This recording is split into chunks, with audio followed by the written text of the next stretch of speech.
요한계시록 3장 14절부터 22절까지의 말씀입니다. 우리 한 절씩 교독하면서 읽도록 하겠습니다. 라오디게아 교회의 사자에게 편지하라. 아멘이시오 충성되고 참된 증인이시오 하나님의 창조의 근본이시니가 이르시되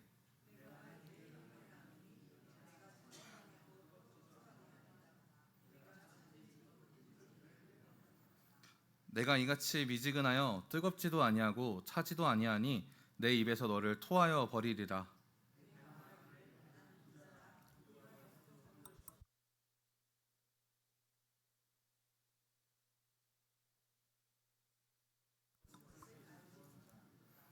내가 너를 권하노니 내게서 불로 연단한 금을 사서 부여하게 하고 흰옷을 사서 입어 벌거벗은 수치를 보이지 않게 하고 안약을 사서 눈에 발라보게 하라.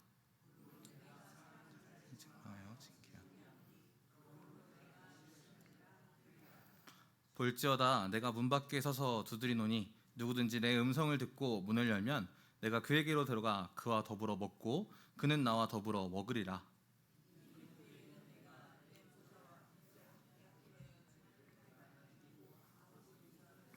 앉은 것과 같이 마지막 함께 읽겠습니다. 귀 있는 자는 성령이 교회들에게 하시는 말씀을 들을지어다. 아멘. 네, 오늘 우리 함께 문을 열고 나오세요 라는 제목을 가지고 말씀을 함께 나누기 원합니다. 혹시 이런 말 들어보셨나요? 뜨거운 아이스 아메리카노 주세요. 네, 말도 안 되는 소리죠. 아이스 아메리카노면은 얼음을 시원하게 넣은 정말 그 시원한 커피인데 어떻게 뜨거울까요? 뭐 펄펄 끓는 시원한 국밥 주세요 이런 것도 있겠고요. 펄펄 끓는데 차가운 국밥을 달라. 말도 안 되는 소리죠. 이런 걸 우리는 진상이라고 부릅니다. 존재할 수 없는 것을 달라고 하니까요. 국밥은 펄펄 끓어야죠. 뚝배기에서. 그러면 이제 차가운 것, 빙수는 어떨까요? 확 시원해야 됩니다. 입에 넣었을 때 머리가 띵할 정도로 시원해야 빙수죠. 미지근한 국밥이나 미지근한 빙수를 다 녹아가는 빙수를 식당에서 판다면 그 식당은 어떻게 세워졌는지도 모르고 금방 망해갈 것입니다. 그런데 이런 비슷한 상황이 우리 신앙생활 가운데 믿음 가운데도 존재할 수 있다는 것입니다. 우리의 믿음이 미지근함이 될 수 있다는 것이죠. 주님을 찾고 따르고 주님만을 섬기겠다는 그런 뜨거움과 반대로 세상을 섬기고 세상의 진리를 따라가려는 차가움, 이 둘이 공존하며 미지근해지는 것이죠. 우리가 읽은 본문에 등장하는 라오디게아 교회도 이처럼 미지근한 믿음을 가진 상황이었습니다. 그런 라오디게아 교회에게 주님은 편지하십니다. 그들의 행동을 따끔하게 혼내고 다시 일어설 수 있도록 손을 내밀어 주십니다. 오늘 우리는 주님의 그 메시지를 함께 나누며 우리도 우리의 미지근한 그런 신앙을 회개하며 다시 일어날 수 있는 시간이 되길 소망합니다. 우선 라오디게아 교회의 문제를 함께 보려고 합니다. 주님이 그들의 문제점을 어떻게 지적하시는지를 함께 살펴보는 것이죠. 그들의 첫 번째 문제는 바로 이것이었는데요. 우리 본문 15절과 16절의 말씀을 함께 읽도록 하겠습니다. 시작. 내가 내 행위를 아노니 내가 차지도 아니하고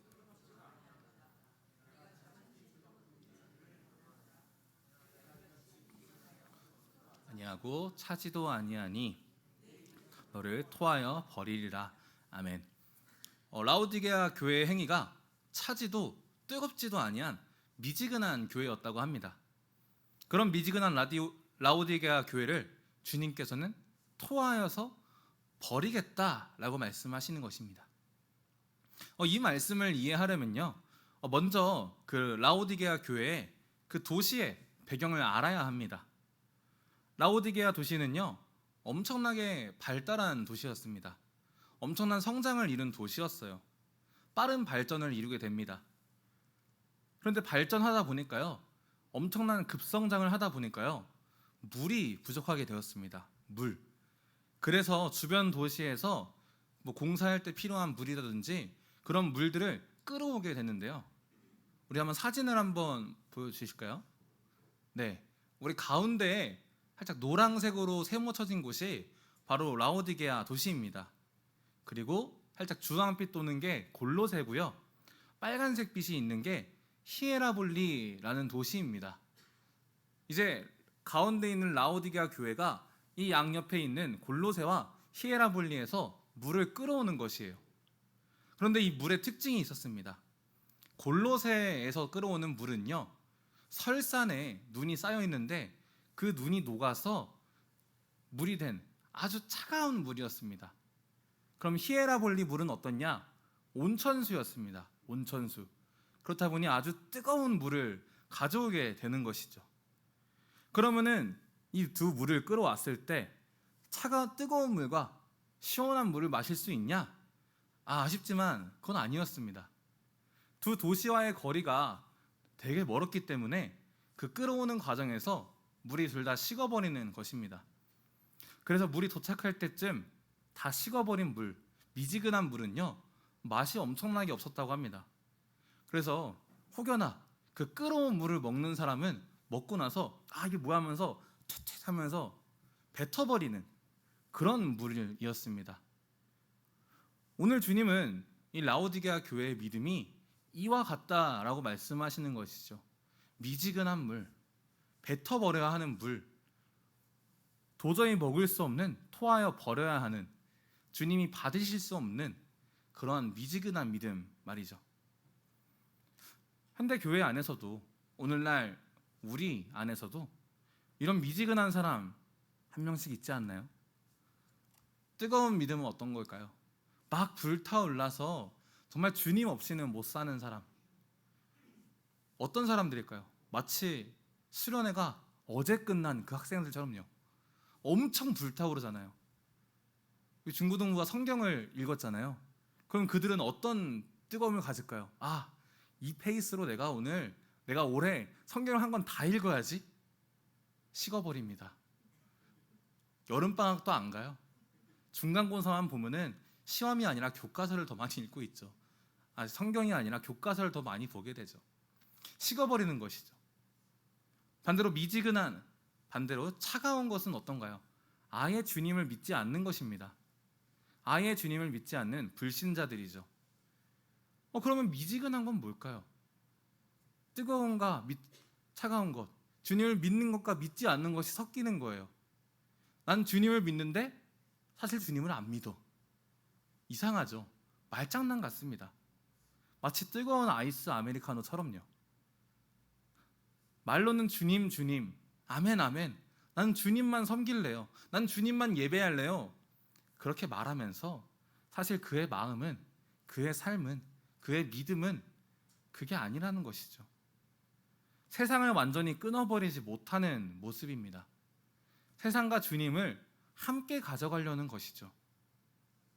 교회는 나가면서 믿음이 없는 모습, 주님만 따르겠다고 말하면서 그의 마음은 세상이 더 많은 모습, 주님을 예배하면서 재물을 더 귀히 여기는 모습, 그게 바로 미지근한 신앙이고 미지근한 믿음입니다.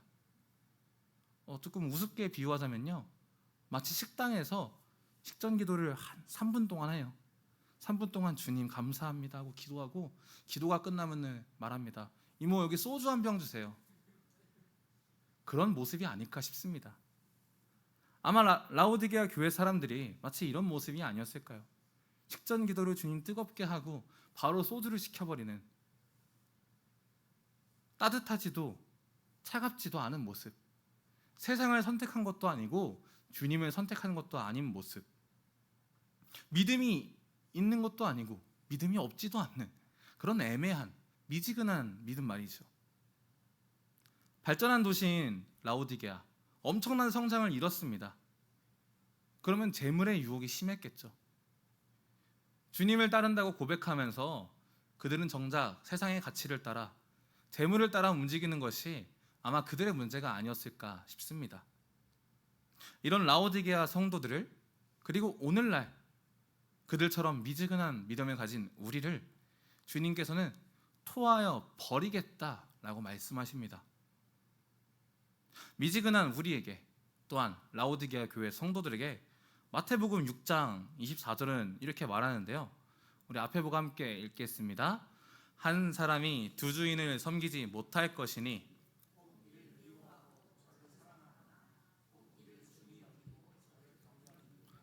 너희가 하나님과 재물을 겸하여 섬기지 못하느니라. 아멘. 두 주인은 섬기지 못합니다. 우린 둘 중에 하나를 골라야 합니다. 정말 뜨겁게 하나님을 사랑하고 하나님만 섬길 것인지, 아니면 아예 차갑게 하나님을 떠나 세상으로 향할 것인지. 세상에는 두 종류의 사람뿐입니다. 하나님을 주인으로 섬기는 사람과 혹은 세상이 주인인 사람, 이 두 가지의 사람밖에 존재하지 않습니다.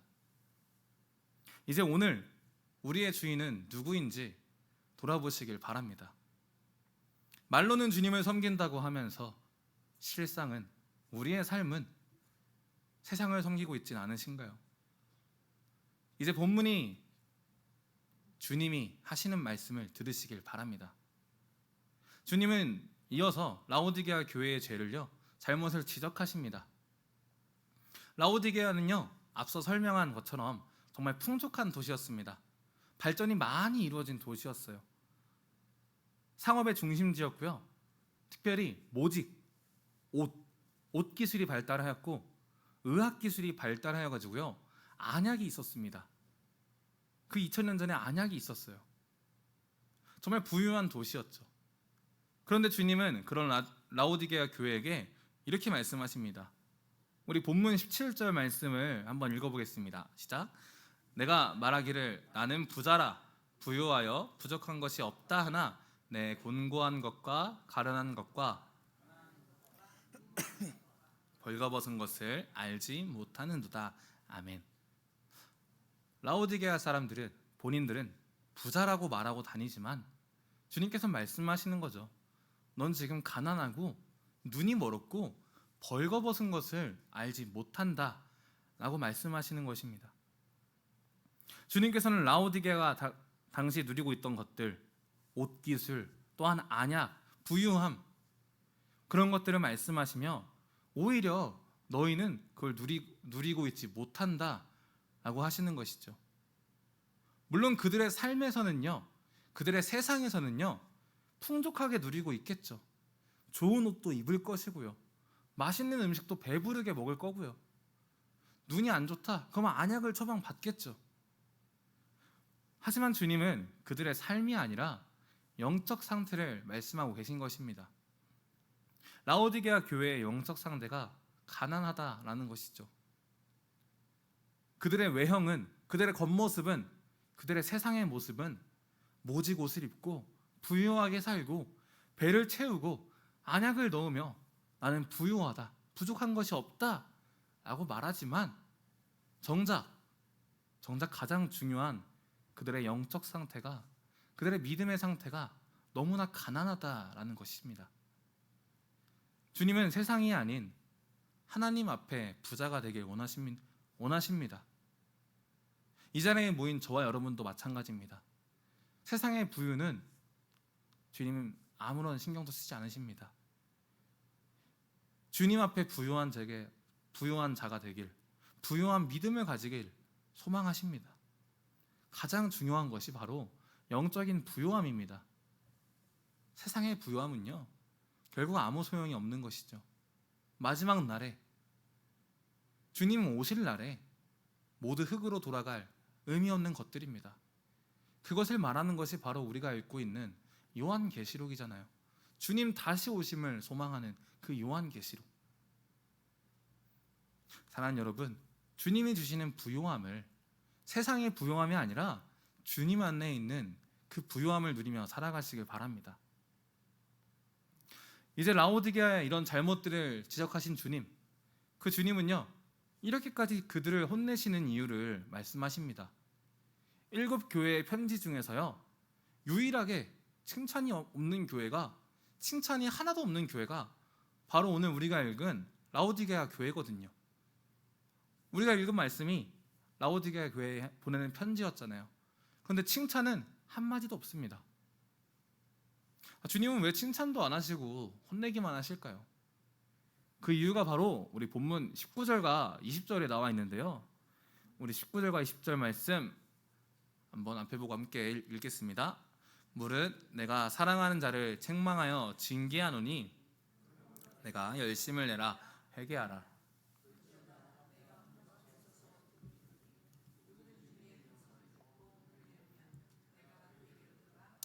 더불어 먹고 그는 나와 더불어 먹으리라. 아멘. 사랑하는 자를 책망하고 징계한다고 하십니다. 사랑하기 때문에 징계하고 책망하시는 것입니다. 옛날에 사랑의 매라고 하죠. 하나님께서 사랑의 매를 때리고 계신 것이죠. 하나님의 책망과 징계에는 다 이유가 있습니다. 우리를 미워해서가 아닌 사랑 때문입니다. 한번 생각해 봅시다. 사랑의 매. 옛날 요즘에는 잘 못 때려요. 때리면은 신고받습니다. 옛날 학교나 집에서 아이를 많이 때리잖아요. 저도 많이 맞았거든요. 사랑의 매라고 하면서요. 그런데 그 매를 때리는 이유가 뭘까요? 사랑해서죠. 이 매를 통해서 아이의 잘못된 행동이나 생각이 고쳐지길 원해서, 바른 생각을 가지길 원해서, 바른 행동을 가지길 원해서, 잘못을 알려주기 위해서 어쩔 수 없이 때리는 것이잖아요. 그럼 혼난 아이는 죄송합니다 울면서 막 죄송합니다 하면서 그 행동을 고치죠. 이 행동을 하면 내가 또 한 대 얻어맞겠구나. 그런 무서움에 행동을 고치게 됩니다. 그것이 바로 사랑의 매죠. 주님도 마찬가지입니다. 주님이 책망하고 우리를 징계하시는 이유는 우리의 삶이 너무나 평탄해서가 아니라, 그냥 괜히 방지턱 하나 주는 게 아니라 우리가 미워서가 아니라는 것이죠. 오히려 너무나 사랑하기 때문에, 사랑하는 주님의 자녀가 영적으로 가난한 상태니까, 미지근한 상태니까 어서 회개하길 바라는 그 주님의 마음인 것입니다. 왜냐하면 라오디게아 교회의 상태가 너무나 안타까웠기 때문이죠. 20절에서는요, 주님께서 문 밖에 서서 문을 두드리신다라고 하십니다. 주님의 교회의 상태가요, 그 라오디게아 교회의 상태가, 또한 때로는 우리의 상태가 마치 문을 닫고 나오지 않는 상황인 것이죠. 사랑의 매를 때리거나 아이들을 혼내거나 아이들과 싸우면요, 아이들 어떻게 하나요? 방문을 쾅 닫고, 엄청 소리가 그냥 쾅 닫고 들어가죠. 그리고 말합니다. 바람 때문에 세게 다친 거야. 그렇게 방에 들어가서 안 나옵니다. 이렇게 아이들이 방문을 닫고 나오지 않는다면 부모님은 어떻게 해야 될까요? 마찬가지로 방문을 쾅쾅쾅 두드리면서 나와 뭐 하는 거야 하면서 혼낼까요? 아니면 열쇠를 가져와서 강제로 따고 들어가서 끄집어내야 되나요? 물론 이렇게 해도 나오긴 할 겁니다. 그러나 아이들의 반항심은 더 커지겠죠. 그 아이들이 스스로 나오기를 기다려야 합니다. 그 아이들의 잘못을 반성하고 화가 풀리고 나오길 기다려야 되죠. 오늘 주님도 마찬가지입니다. 방 문을 두드리신다고 하십니다. 세상이라는, 죄라는 그런 방에서 주님을 멀리한 채 들어가 있는 우리, 주님을 등진 채 세상이라는 방에서 나오지 않는 우리, 그런 우리를 주님께서는 부르고 계십니다. 어서 나오렴. 기다리고 계십니다. 그들이 열심을 내어서, 우리가 열심을 내어 회개하여 문을 열기만을 기다리고 계신 것이죠. 회개하고 문을 여는 자만이 주님을 만날 수 있습니다. 나의 미지근한 믿음을 보고, 주님께서 나에게 주시는 책망과 그 징계를 보고, 나의 영적 가난함을 보고, 그 문을 두드리시는 그 주님의 문을 여는 자만이 주님을 만나고 주님과 더불어 먹을 수 있다라고 성경은 말하고 있습니다. 문을 열고 주님께 나아가야지만, 문을 열어야지만 주님과 함께 할 수 있는 것입니다. 그런데 사실 라오디게가 문을 닫고 방에 틀어박힌 이유, 세상에 틀어박힌 이유, 또한 미지근한 이유가 있었습니다. 그들이 영적 가난을 겪고 있던 다 이유가 있다는 것이죠. 요한계시록에 쓰여졌던 배경을 우리는 잊으면 안 됩니다. 교회는 가장 큰 박해를 받고 있었습니다. 그들은 목숨의 위협을 받으면서 예배했습니다. 그들의 삶도 마찬가지였어요. 그래서 그들은요, 주님을 택하면서도 예배를 드리면서도 살기 위해서, 살아남기 위해서 세상도 같이 택하였습니다. 왜냐하면 그렇게 하지 않으면 죽을 수도 있으니까요. 주님을 예배하면서도 살기 위해서, 살아남기 위해서 로마의 우상숭배조차 같이 하는 그런 미지근한 신앙이다라는 것이죠. 또한 그들의 경제적 부요함은 그들의 문을 닫게 만들었습니다. 예배는 드리지만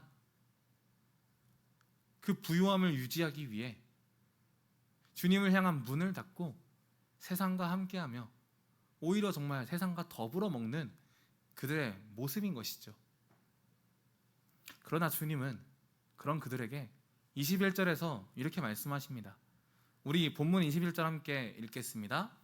이기는 그에게는 내가 내 보좌에 함께 앉게 하여